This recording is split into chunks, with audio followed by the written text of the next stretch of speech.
Hi everyone, welcome back to Total War Therapy. I'm Alberto. It's afternoon, I think, here in Italy, and today we are gonna see all the hidden secrets of how the charge bonus works in Total War Warhammer 3. So get ready, subscribe if you haven't done it yet, and we can begin. Hi, I'm Alberto. I'm a real person, and here you will find the beginner's guide, the battle unit roster, tier list, ranking, and many shorts. So if you wanna support the channel, please consider to subscribe.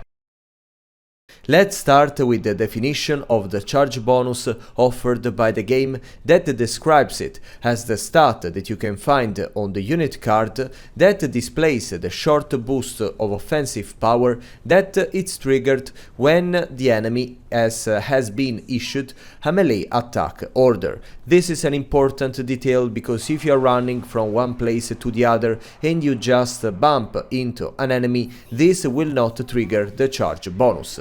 That it's, as we said, a boost of a couple of offensive and melee other attributes that are the melee defense and the weapon strength, and for the duration of 15 or 10 seconds. Basically the effect will decrease over time, so at the beginning it will be very strong and then it will go down, and it's just the number that you can see. So if it's 10, you will have a plus 10 of melee attack and plus 10 of weapon strength that will be split into basic and armor piercing damage according to the balance that the unit is already respecting.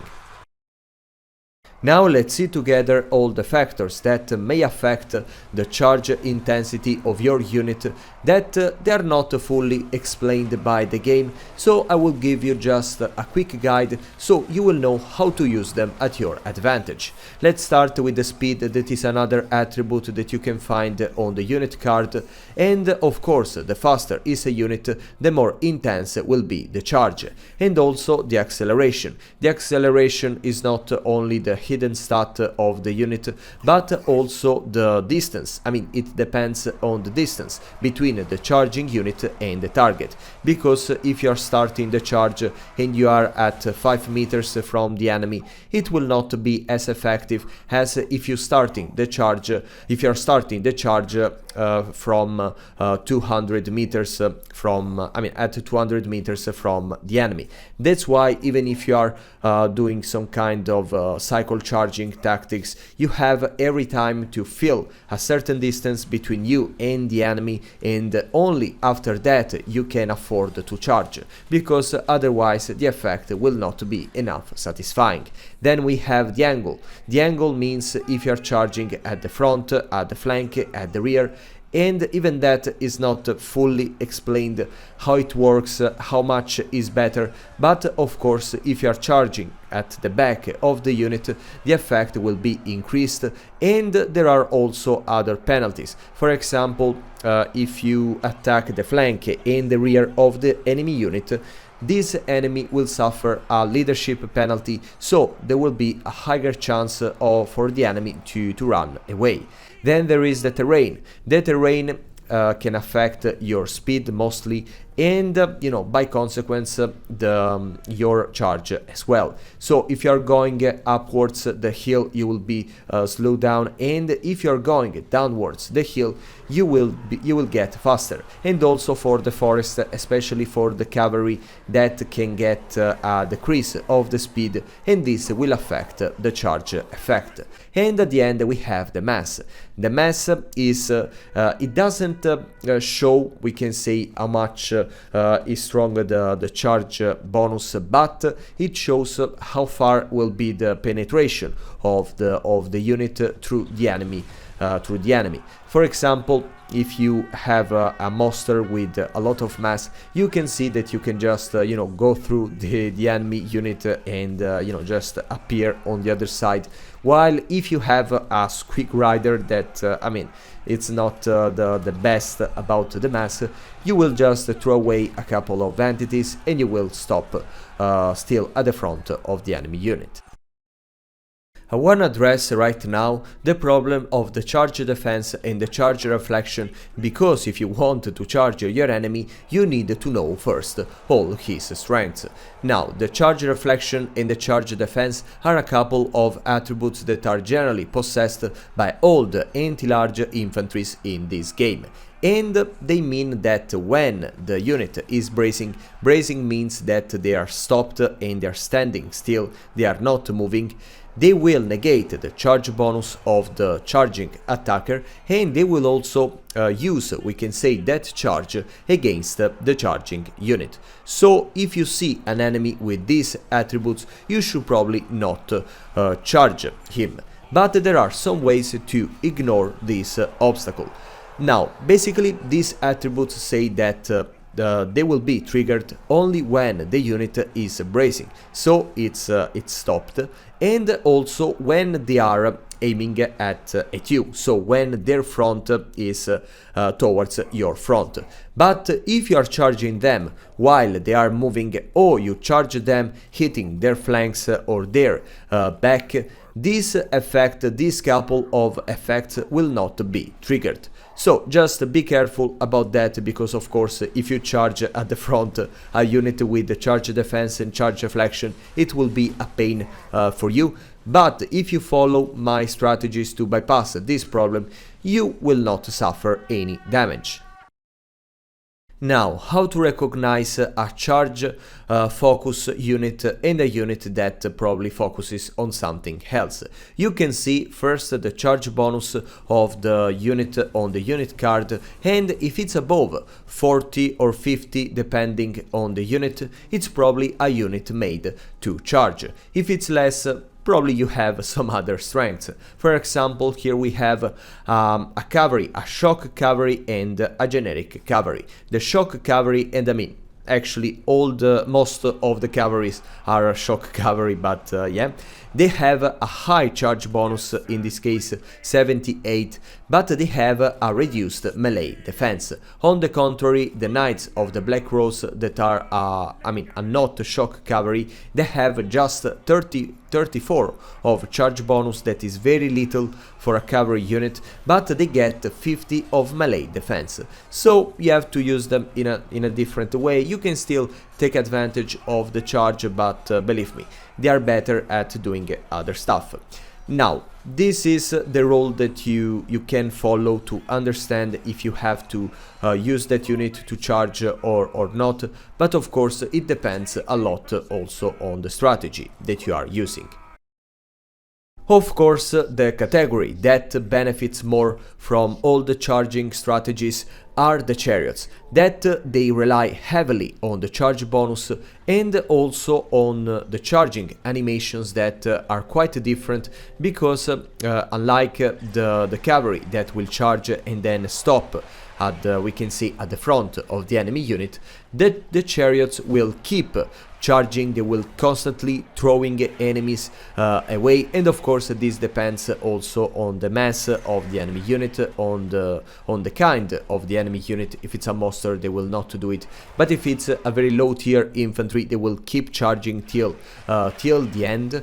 And that's why you have to maximize the power of all the charge strategies with them, and you have to be also extremely careful, because if the cavalry have better melee defenses or they are a little more resilient, the chariots, once they don't have anymore the charge bonus, because it will degrade over time, as we said at the beginning. At that point, you have just to go away, because they're just an easy target that will deal very little damage to the enemies. A question that, especially if you are a beginner, probably you asked yourself at least once, is if the infantry can charge as well, and the short answer is yes, but of course it depends on the kind of infantry. If you have a spearman with the shield, they will have probably a very low charge bonus that it's not worth to mention or to plan any charge strategies with them. But you have, for example, the Wrathmongers that are a special unit of Khorne that they have a very high charge bonus and also they have a decent speed, an impressive mass. In that case, you can definitely benefit from the charge bonus of this unit, and you can use them as a charge cavalry and so on in the exact same way. But of course, since they are still infantry and they are not that fast, you should avoid all the cycle charging tactics.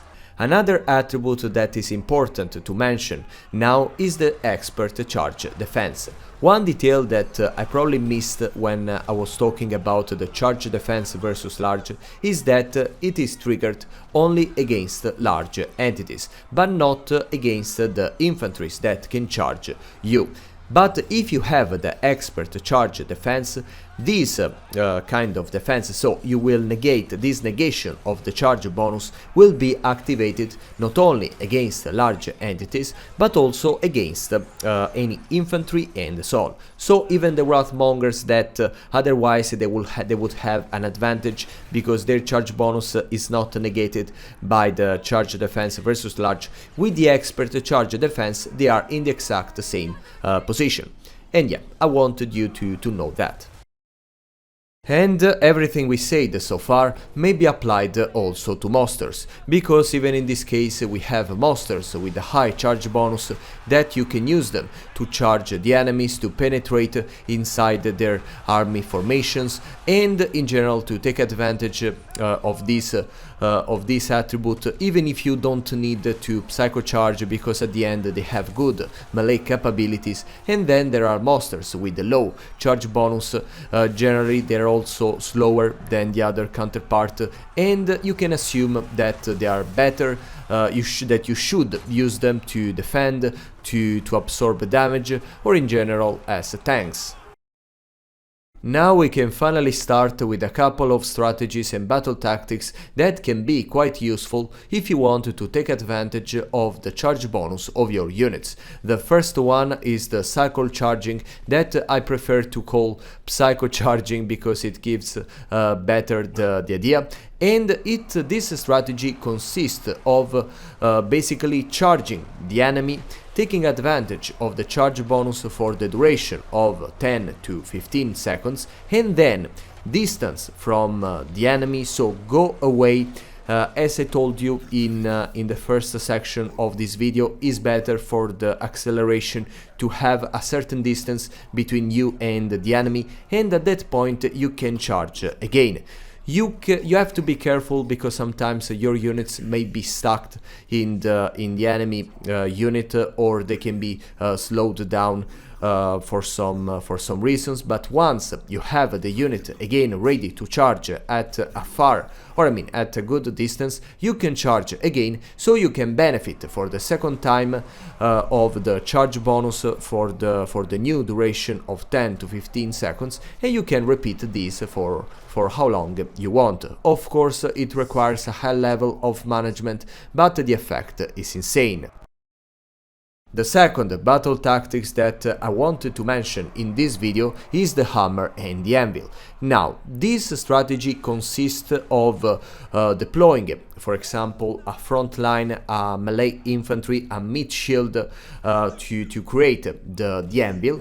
And when the enemy army approached your front line, your melee infantry, and they are engaged in melee combat, so they are busy and we can say distracted, you can come up from the back of the enemy with your cavalry, for example, but you can do the same with the missile infantry, monsters, characters, and so on, and you can charge at the back of the enemy. Of course, the damage will be increased, and in this case you can, as a pincer, you can block the enemy in that position. It cannot run away, and if they try, it will be just worse. And with the reduction of the penalty of the leadership and all the other penalties, believe me, the effect is devastating, and I really suggest you to try. Of course, you can try to also hide your cavalry in a forest or with some other strategies, because in this way, the enemy will not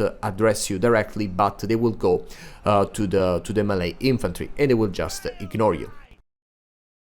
Now we're gonna talk about some abilities that are possessed by some units in this game and what are their effects. Let's start with the Devastating Flanker. That is a very common attribute in the roster of Slaanesh, and it basically says that the entities with this attribute will double their charge bonus when attacking the rear of the flank of the enemy. So, as we previously said, that if you attack at the rear or at the flank, this will have an increased bonus. In this case, they will double the charge bonus when attacking the back or the flank, so you will be more incentivized to do that, because yeah, I mean, the double of the charge means that that unit can easily reach more than 100 of weapon strength and of melee attack, so it's really great. Then we have the Ogre Charge.